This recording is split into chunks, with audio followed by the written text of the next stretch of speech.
G'day legends, I hope you are having a fantastic day and so far you are having a fantastic start to your week.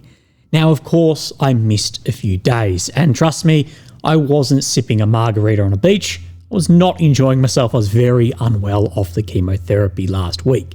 But that means that we have missed a lot. We've missed a lot of maps, we've missed some politics as well. So we have a lot to catch up on. And in the past 24 hours as well, we have seen a push around the Pokrovsk sector where Ukraine has made some ground. So we will be going over that. We'll be talking about how, in my opinion, I've been sharing this for some time, that negotiations, it was more political theatre than the reality of what we were going to get. But it did look like last week, the week before, that we were very close. But we're going to look at comments made by Zelensky and as well Lavrov and how this is just so far apart. I think a lot of this has fallen apart. We'll look at Hungary, a pipeline supplying oil to Hungary that Ukraine has struck again, what Zelensky says about it, what the ministers of foreign affairs are saying. We have a lot of geolocations, a lot of maps. We have conclusions about areas. We have a lot. So strap in for belt feeding of maps and I'm guessing a fairly long video.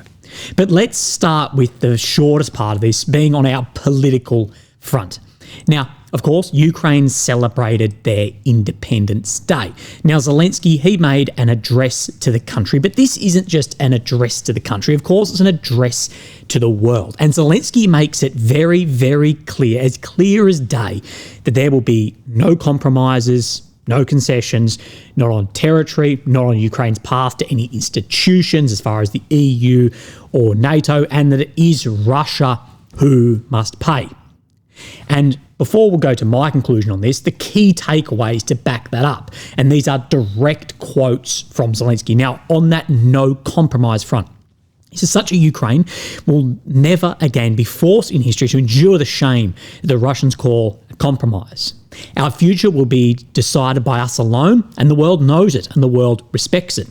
To our Donetsk, Luhansk, and Crimea. And today, these markers have an entirely different meaning. They are no longer just about kilometres. They remind us that all of this is Ukraine and there are people there and no distance between us can change that. No temporary occupation can alter that. One day this distance between Ukrainians will disappear and we will be together again as one family, as one country. It's only a matter of time. As far as Russia will pay, when Russia wants to take the Sumy region, the armed forces appear in the Kursk region. I will say this is, in my opinion, a changing of the history of that Kursk offensive for justification of the cost of it. Okay, when the enemy strikes our energy infrastructure, trying to leave us without light or heat, then as all the refineries burn. And no one can forbid us such strikes because it's justice itself that delivers them. Of course, speaking about if there was some deal between further longer range strikes and truces amongst energy. A bit of both in this is he says Ukraine has not yet fully won, but it will certainly not lose, assuring victory. With gratitude to all those who have defended Ukraine in this war for independence, to those who endured, who prevailed, who gained victory. Such a goal is worth living for, and this is what we stand for. So saying it would be a betrayal to those who have then endured, who have prevailed, and who have also been lost in this war too. But given the nature of attritional war, the situation that we have been seeing on the front line for now 2 years, and the relationship that is cracking and somewhat on the ropes with some EU and NATO states, it's not clear how Ukraine can actually achieve what Zelensky is promising. Now, of course, Zelensky needs to maintain this no compromise line and this rhetoric for morale and further Western support. But when the reality of attrition points completely another way, and if a negotiated deal is forced, I don't see how Zelensky and others who are repeating this then explain this compromise, because they themselves are saying that it would be then a betrayal. Unless he can or will see a rebranding of victory with security guarantees or EU entry and buck passing of the betrayal onto other states, which we're already seeing that pseudo-environment set up. But it wasn't a message just to Ukrainians. It was more of a message outwardly about the past weeks of political talks we've seen as well. Sergei Lavrov, of course, he's the Minister of Foreign Affairs of the Russian Federation. He was interviewed on NBC. Now, you can watch that on YouTube in English, or on the Foreign Ministry website, there's the full transcript here. Now, I'm going to brush over a lot of this, but he talks about, asks, is there a meeting planned between Putin and Zelensky? And he says, well, you're not listening. There is no meeting planned. And Putin is ready to meet with Zelensky, he says, when the agenda would be ready for a summit. And the agenda is not ready at all. So the agenda of what's being spoken about, negotiations is ready. He says it's not ready at this point. He speaks about what he saw in Washington with, of course, the European leaders and Zelensky as well. He clearly indicated it was very clear to everybody that there were several principles which Washington believes must be accepted. Of course, this is post-Alaska with Putin as well, including no NATO membership, including discussion of territory, and Zelensky said no to everything. So speaking back on that, is he ready to meet? Yes, he's ready to meet, but no, we cannot meet just for him to have a picture and say that. Now I am legitimate. And we have spoken about how Russia does not see Zelensky as legitimate, but if they did have that meeting, it would then confirm seeing to that legitimacy, if that makes sense. And Lavrov says legitimacy is another matter, because irrespective of when this meeting might take place, it must be very well prepared. The issue of who's going to sign the deal on the Ukrainian side is a very serious issue. And the question from the reporter says, well, you don't think Zelensky is legitimate leader of Ukraine? President Putin doesn't recognise him as legitimate leader of Ukraine. He says, no, we recognise him as de facto head of the regime. And in this capacity, we are ready to meet with him. When it comes to signing legal documents, the entire picture is just part of it. It would need very clear understanding by everybody that the person who's signing is legitimate, that when a deal actually comes in, according to the Ukrainian constitution, he says Mr. Zelensky is not at the moment. And it's actually a little bit difficult to read into the constitution exactly about the legitimacy here with the voting and under martial law. You can read it both ways. It does seem like Zelensky is, but Zelensky can't make decisions on things like territory. And what we have spoken about before is that what Lavrov has indicated is this concern that if something is signed, let's say in 5 years' time after rearming, reconstituting, etc., that a new Ukrainian leader backed by NATO goes, well, actually, by the constitution, that wasn't legitimate. That signature is null and void, and goes from there. Of course, there should be concern the other way of the same sort of thing happening. And the way I've explained it before is a little bit like if a policeman writes your name on the ticket incorrect, it can be null and void from there. But I did say in that there's more and more friction between EU, NATO states and Ukraine, and this is definitely not going away. Zelensky, at an address on Independence Day, he's laughing and smirking when speaking about the Druzhba pipeline, of course, supplies from Russia into Hungary.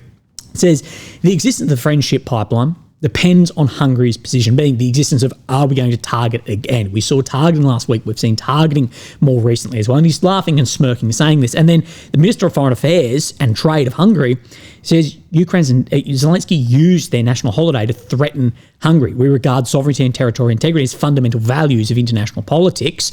This is why I respect every country's sovereign and territorial integrity and expect the same in return. In recent days, Ukraine has carried out a series of attacks against our energy supply. An attack on energy security is an attack on sovereignty. Remember, there are three pillars of sovereignty: trade, military, and energy. And we have said that by Europe completely moving all the way to the US, that the actual sovereignty may have been reduced. But we see that Andrew Sybiha, Ukraine's Minister of Foreign Affairs, he has replied to the Hungarian minister who said, you don't need to tell the Ukrainian president what to do or say and when. He's the president of Ukraine, not Hungary. Hungary's energy security is in your own hands. Diversify and become independent from Russia, like the rest of Europe. But that's not sovereign, if that makes sense but you can't do that. If you were to take the objective meanings with no other, as far as reading into this, of that you could do trade with whoever you want. But of course, the world doesn't work like that. But we also need to realise the world doesn't work perfectly as well. This is like the rest of Europe.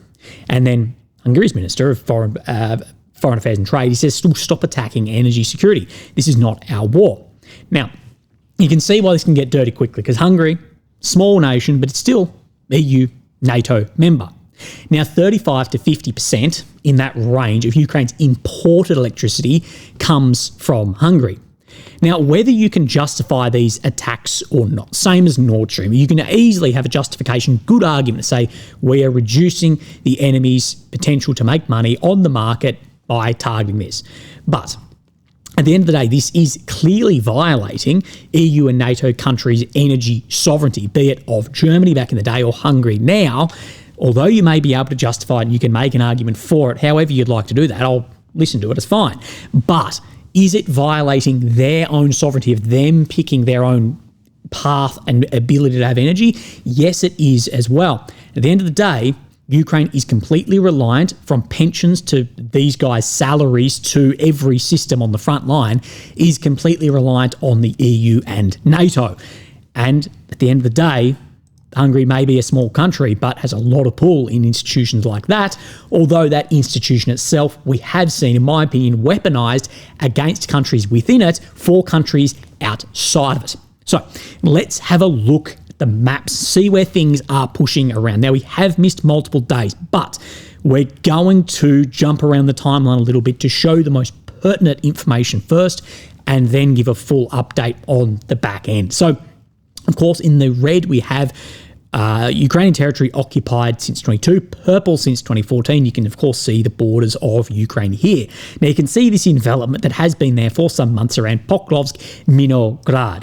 Now, we have Novokononechny in here, and then we have Kopteve, and in this direction, we also then have a very small area called Murnay as well that sits just down in here. Now, what we know is the red zone of this was likely further west than this map is showing. So this map may not doesn't show it today, but it hasn't updated today. But it won't show the extent of Ukraine's pushback in here when it does show either. We have seen Ukraine push back in here, and this is confirmed off this geolocation as well. If we then bring this up, and my arrow is the smallest in the bloody world for some reason, but you can see where this tree line is made in the direction of Murnay. They were Russian drones targeting Ukrainian forces there.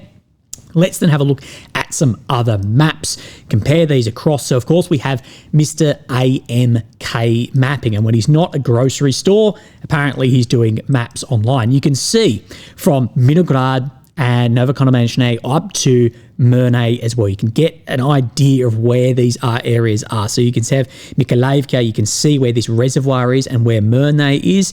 Reservoir, Murnay, up through this sector. And him saying on the northeastern flank of Pokrovsk, both Russian and Ukrainian forces have advanced. The Ukrainian forces managed to infiltrate deep behind enemy lines. So if we take this map, and let's take from the grey zone, because a lot of the time the grey zone in this map is red zone, other maps too here.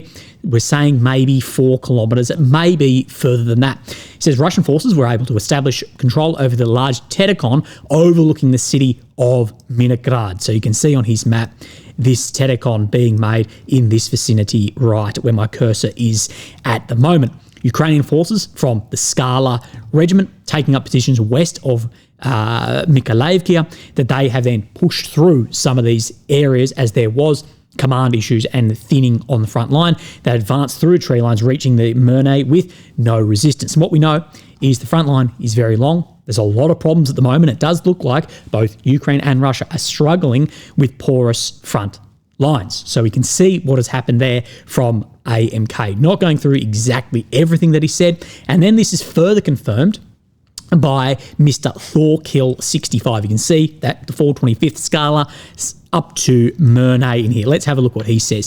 Situation on this front, pushing through to this area. He has a bit of talking about a Russian war correspondent saying about, well, you're curious about the meter and centimetres of propaganda, say about the actions in this directions and the problems that have been created in this area that is pushing through. Soldiers from the sector explained how it happens, while other units operating the flanks were indeed advancing. The control of the 5th Independent Motorised Brigade were recaptured Novokononechny does not actually control the positions that it claimed. So the misreporting that came through, we've seen this before, of when you misreport, then senior command, well, there's people in those positions and no one is fucking there. That allowed Ukrainian forces to advance up to Mernay. Now, as a result of such reports, fighting is taking place in what is effectively the rear, increasing risk of potential of losing logistics and encircling other units. False reports are paid for with soldiers' lives. In this case, the bill has already been opened. Yesterday's analysis helped identify likely direction of the Ukrainian counterattack of these regiments as well, and potential other units that are working in this sector too. So pushing up to Mernay. Now, that's the most burning bit of mapping that we have for today. Let me remove those so I don't get bloody confused, and then we'll step back a little bit on these maps. So what I'm going to do is I'm going to belt feed through the deep state maps to you over the past couple of days. We'll try and keep those in our memory, and then we go through then the other mappers. So we'll go back to the 21st. We'll turn this on. The red check that you will see on this map, excuse me, the red check is ground that Russia has made over a 24-hour period.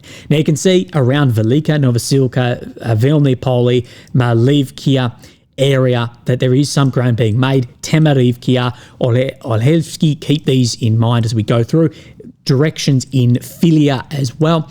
But the main area to keep an eye on is, of course, this movement around the Seversk northern Liman sector.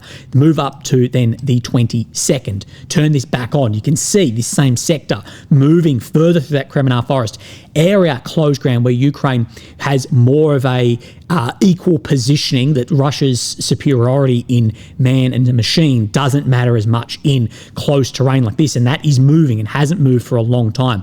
Serebryanka, this is still well behind geolocations in this sector as well down on, you may call it the Huliaipole front, but Olivsky as well. Further movement there. Seversk, though, that should be of concern.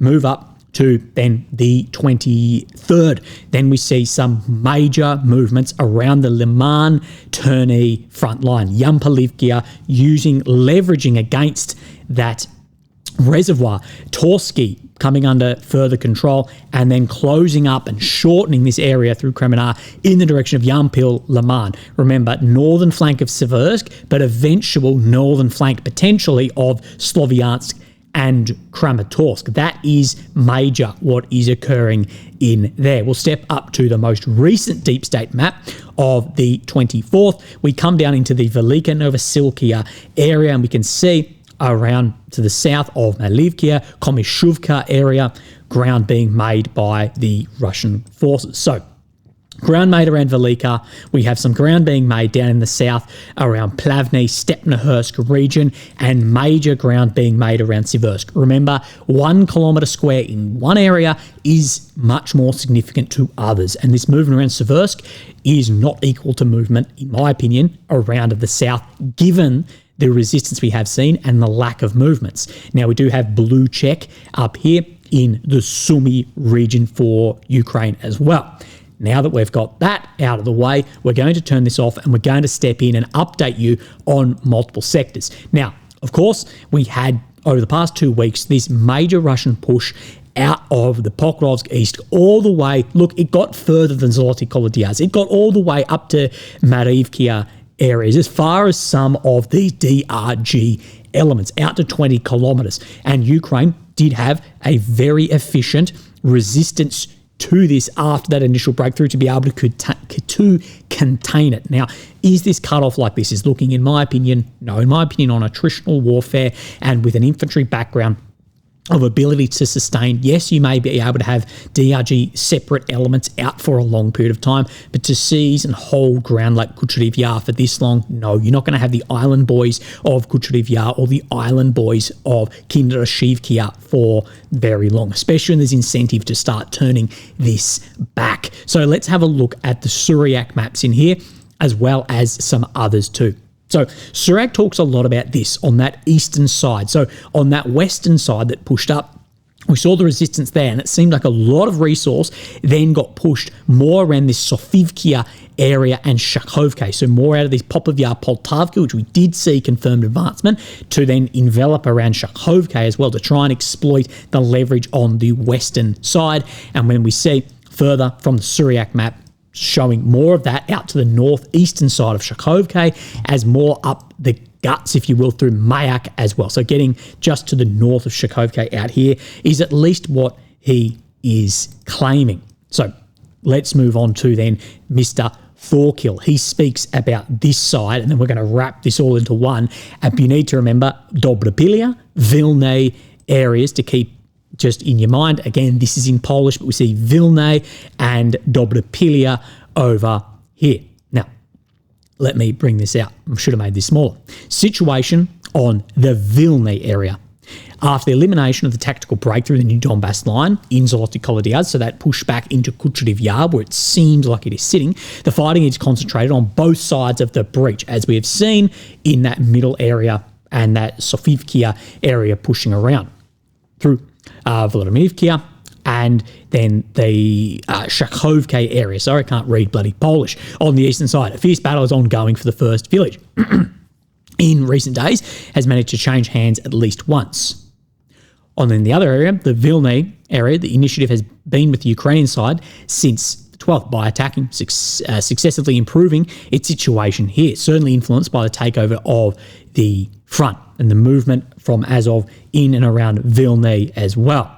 We also see around Ivanivkia just to the south of here as well. So we have Novoshakhovka, Ivanivkia area, and we see the pushing back because we do know how critical, if then areas like Rolensky, Blyatsky and Dobropilia, how critical that would be for Minograd and Pokrovsk as well. Speaks about the pushing back in these areas and clearing some areas in Dobropilia and the railway of Russian DRG elements. Begun attacks in the Ivanivkia village, which, as everything indicates, is only grey zone, is not controlled. So that Ivanivkia in here, he's still saying is grey. The greatest success being achieved by the attackers in Vilna, the 2nd Operational Battalion, pushing back in here. He does say Ukrainian units advanced in this section of the front by about 4 kilometres, threatening to encircle Russian troops defending the Kucheriv Yar area, though threatening to encircle. But to stop this offensive, the Russians dropped 9 to 10 FABs on the aforementioned forested strip in Vilna. Now, many are reporting this, from AMK to other mappers as well, as showing Sentinel data of FABs being hit in here too. It seems to have an effect. The Azov subunits have not advanced further east since then. So back on the 21st, 22nd, there was 9 to 10 FAB, of course, those glide bombs dropped around Vilna, and there hasn't been advancement since then. We know those are a devastating weapon. And one of the best in the business, Mr. Clement Molan. Remember, sorry, I should have mentioned this earlier, the people of which I show on this, go and follow them. If they've got buy me a coffee or buy me a beer and do that, Patreon, whatever, they do a fantastic job. Mr. Molan, of course, does too. The Ukrainian army has launched a series of local counterattacks in the Pokrovsk region. So this is the whole Pokrovsk region we're speaking about. We can see where Kostiantynivka is. We see where Pokrovsk is. See where Kucheriv Yar would be sitting. It's squeezing where Ukraine is launching a series of counters in here. At the same time, the grey zone continues to expand. The Russian aviation is heavily bombing the area, with 430 new FAB impacts being reported. So not only is the grey zone expanding, of course, with DRG and assault units from both Russia and Ukraine moving beyond lines, but Russia is then really pushing on that longer range. I consider FAB basically just like long-range artillery to break up these units, of course, in fortified positions too. Now, I see many suggesting that this is the start of some great Ukrainian offensive. Now, what I will say is a single day of blue does not mean that the tide has completely shifted and that this is Syrskyi's 8-dimensional chess game. It's probably more than 8-dimensional chess he'd have to be playing at this point in time. As we know, attritional war is not won through a decisive battle. It's through leveraging multiple elements, from tactics to strategy to operations to politics, to end up in the best possible position to rot the other side. You don't win through a decisive battle. Now, whether it is Russia through to Zoloty Kolodiaz or Ukraine this push to Myrne, these are exploiting an opportunity, a lot of the time due to failures of the opposing side, as we saw with the Russian thinness of the line or the Ukrainian thinness of the line, not a decisive victory that is going to change the entire war. As far as Ukraine, everyone suddenly thinks Ukraine's manpower issues have been solved. They haven't been, and they will continue to get worse and worse as we don't see then that absorption amount being met. And going on the offensive is always a risk of having much higher costs. This is why it should be taken if there's the opportunity, but you don't want to fall into the Kursk trap of manning areas that is strategically unimportant. But of course, you can get dragged into the same thing as well. So weighted on this attritional war, things move very slowly, but then can move quickly as well. Now, Clement Molan says, the exponential grey zone mapping in the front has become increasingly complicated. The grey zone between positions of the two sides is now very significant. We often have interlocked positions like on a chessboard. And we're looking at the same area around that Pokrovsk, Minograd, then east. In this regard, I appreciate this map from Mr. Andrew Perpetia, who clearly shows the extent of the grey zone. In the yellow zone, you find Russian soldiers in some houses, Ukrainians in others, isolated soldiers behind the lines. And this is what we've seen with that thinness of the area, this DRG, and that creates so much issues. I don't give a shit if a commander comes out and says DRG's been cleared. If I was a soldier and there was a DRG spotted, it's like a landmine. You find one, you're going to be fucking a bit scared, going to take a shit in the middle of the night. But you can see where there has been all the way to the southwest of Shakhovka near then, so Shakhovka, Novu, Alexandrivka, where we see that there's grey zone as well, right out to here, where there's been, according to some, DRG, some 11 kilometres from here. Of course, this threatens this whole sector of these lines. It creates massive, massive issues everywhere for both sides, both warring parties here. Let's move then into Pokrovsk actual. Give a quick update on what is happening around here and some attacks further. We see Syriac maps that there's clashes inside of Udashne, and that Ukrainian army maintained some positions to the southwest of it. Russia is having no success moving through Kotlene or Dashne over a number of months, and is focusing, it seems, much more on the east, where they have had more success around Rodyansk, and of course that success 2 weeks ago in the direction of Zoloty Kolodiaz. But let's talk about the movement in here from Mr. Playfra.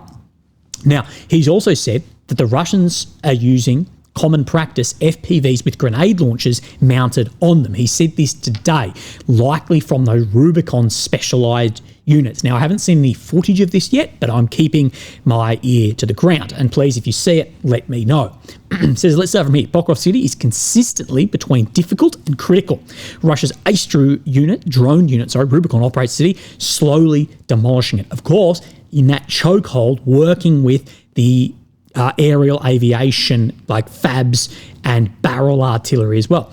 It is possible to get to Pokrovsk only through the yellow or white road. The red road is a 50-50 survival chance because DRGs may ambush you on this. So let's have a look. This is, of course, Pokrovsk, yellow and white. You can move through these, but 50-50 to come through this one in Rodyansk as well. Of course, this is what you want to do, is really clamp on the logistics and then destroy in the centre. That is the exact strategy that we have spoken about. Of course, because what you're looking for is attrition, and the byproduct is you gain territory or towns or cities. But number one is having a favourable attrition rate. Then that doesn't mean 1-to-1 when you have one who is numerically superior. Other than that, there are still a couple of dirt roads, but if we talked about paved roads, it's about it. One maybe maximum of 2. You can see a lot of problems in here. About Skal's claim of clearing Pokrovsk of Russian DRGs, I continue to confirm that they weren't the only unit involved. They were able to clear it out almost completely, if not maybe 1 or 2 who remain in the basements disguised as civilians, but that's the problem I've spoken of. Also, the Ukrainians have a strategy to eliminate existing and future DRGs in Pokrovsk specifically. Not sure about other areas though. Anyways, clearing the DRGs did not make the situation all roses and flowers. The pressure is still immense, and fighting going on for Pershid Travneve and the Pons area. In picture 1, exclusive photo of a destroyed Ukrainian car. Out of 5 cars, only 3 reach the positions. You can see the huge problems that and why that developing an envelopment of an area can work in the favour of attrition, and you may holistically give up some land, take back some land, and hold some areas open also.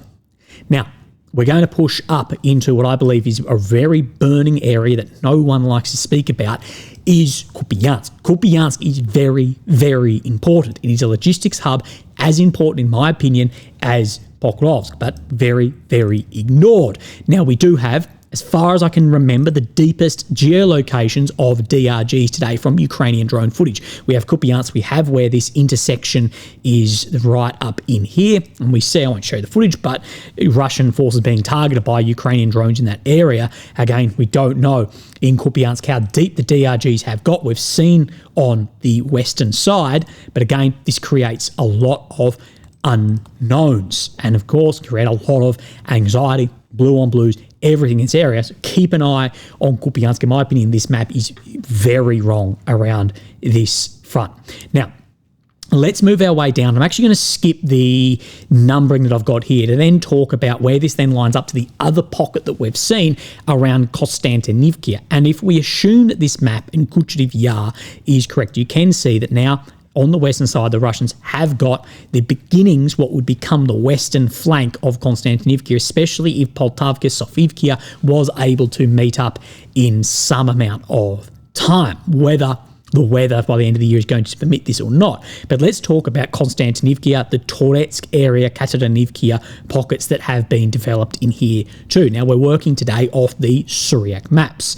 Now, we can just see where these do look significantly different. You can see where, like, say this tree line is right down in here, that it cuts just under this all the way through to Alexandro Sholtnay and pushing out of just south of Chassiv Yar, just to the south of Shavone, right up onto the border at least of Kostiantynivka. You can see where these maps are just looking so different and how that is, at least from this map, it looks like it's getting squeezed. We saw that success on the east on Chassiv Yar, east of Kostiantynivka, on the west of Chassiv Yar, and then showing it today, he's saying that there's withdrawal of Ukrainian forces out here, that there's movement from, we can see, if we zoom in on this, you can see where the canal is running. Remember, this canal is very important for water down into Donetsk, all the way up north, and that there is a withdrawal by some Ukrainian forces out of here and further exploitation onto the eastern side of Kostiantynivka, and of course more movement out of where Kateryivka is, because again, we've spoken about the troops in Kateryivka are reportedly only being resupplied by drones in here, because even by this map there's only a few kilometers open. Of course, other maps like Syriac and others are saying this is much tighter in this sector, and the ability to exploit then beyond this if there may be a withdrawal or closing up in this sector. Now, let's come to Velika Novosilka, where I did show you when we went through the deep set map, confirmation of multiple areas moving in here. So we do have, I think, a fair few, yeah, we do. We do have a fair few maps in here. We also have a conclusion in here and a new geolocation too. So let's go over the geolocation first. And this geolocation is in Filia right here. You can see in the footage there's multiple launch rocket system floating across areas in a raft, and that the Russian forces have placed a flag in Filia. Now, what I will say is around this whole Velika Novosilka area, due to the front line, we have seen a number of flag waving missions. So wait out on that. But again, it's definitely grey zone if there's someone waving a flag there. Now, you may have to deal with me a little bit because the labeling on this map that we use as a baseline is not fantastic. So let's start here. On the Huliaipole front, along advance of Tamarivka, Russian army began new advance south here. So we have then Tamarivka. We can open this up. We get an idea on where some of these roads are then moving. So we can get an idea and see that out in the direction of, we can see where Novorivka is. It's right in this sector, just to the south of Tamarivka. More ground being made between here and Olivsky. We did see the maps move just around this sector. You can see where this road is running to the south of Tamarivka. So saying that that is then leveling up at this point in time. Now, we move up to the further northwestern side. We're doing this in chronological order. Around Zeleny, Hay, Iskra, you're going to hear these areas again, and saying that there was a Ukrainian advancement in and around this area in the direction of Tolstoy. He's also showing that there was movement, of course not shown on this, but in the direction of Kostiantynivka as well. Again, we're going to talk more about that Tolstoy in minute. Again, he shows then chronologically the next day, further advancement towards Tolstoy, but further movements made in the direction of Iskra by the Russian forces as well, you can see in here, and movement just to the west of Filia too.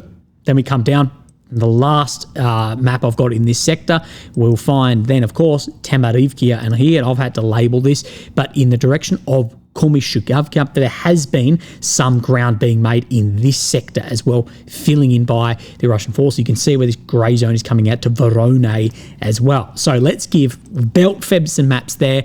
If you didn't get it, don't worry, because we have a play for our update on what is happening around this front. You can see the more levelling of the front from Tolstoy to Voskresenskia and Voronezh in here than this map shows.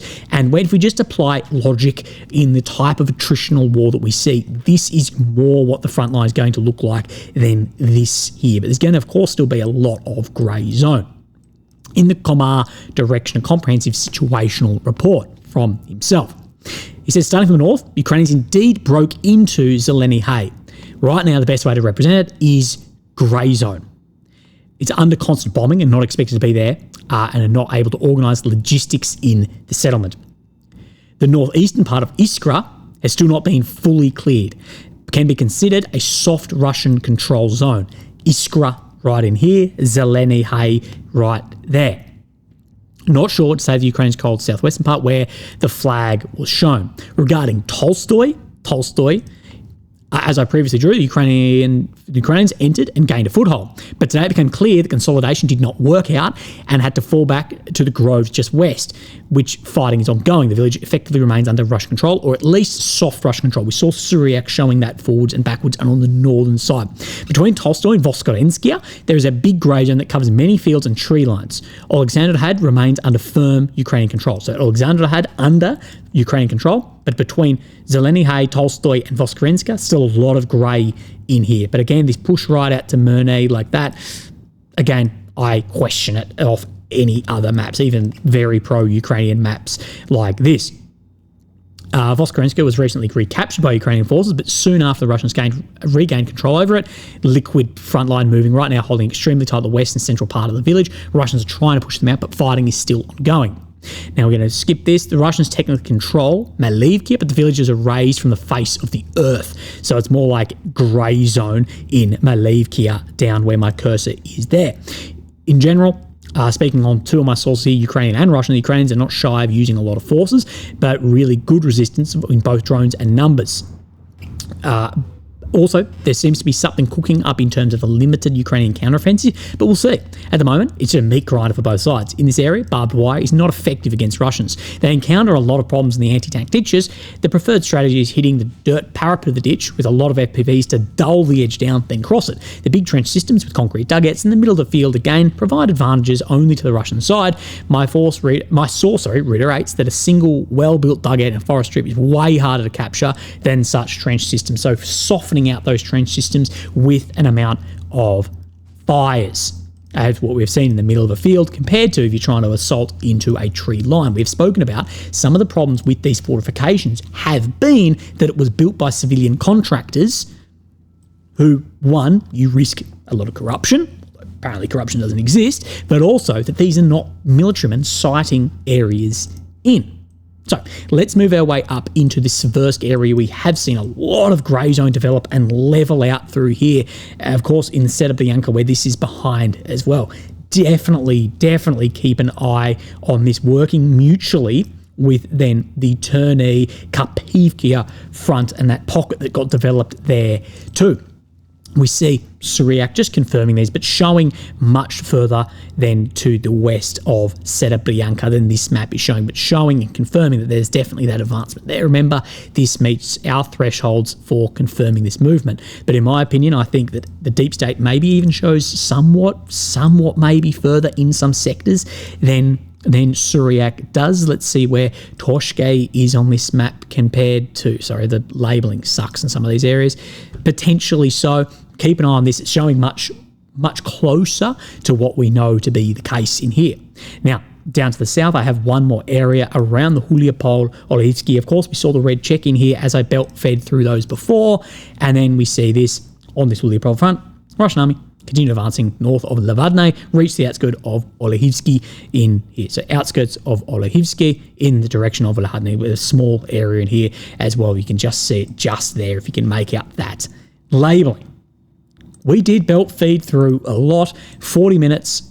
That's a pretty good time given the amount of information. So everything from this push that is developing around Murnay, what will happen there, the Russian push on the eastern side and trying to further exploit the opportunity of those thinness of lines, but the resistance that came in, but there's still the multiple pockets from Pokrovsk to Kostiantynivka to Seversk to Kupiansk to Terny that are being developed, that are working in that attritional favour. And people saying that the whole war has now shifted because of a single day of blue. No, we've seen 2 years of red. It's not going to swing that quickly if and when it ever can or does. But given the information at the beginning, I further agree with Big Surge's idea that this war will be fought to the conclusion and that we will see more of a surrender than a negotiated concession of both sides in this. Of course, this is devastating to the populations that are being fed into this war. Legends, I hope you have a fantastic day, and I'm glad to be back. I'll speak to you tomorrow. Thank you. Bye-bye.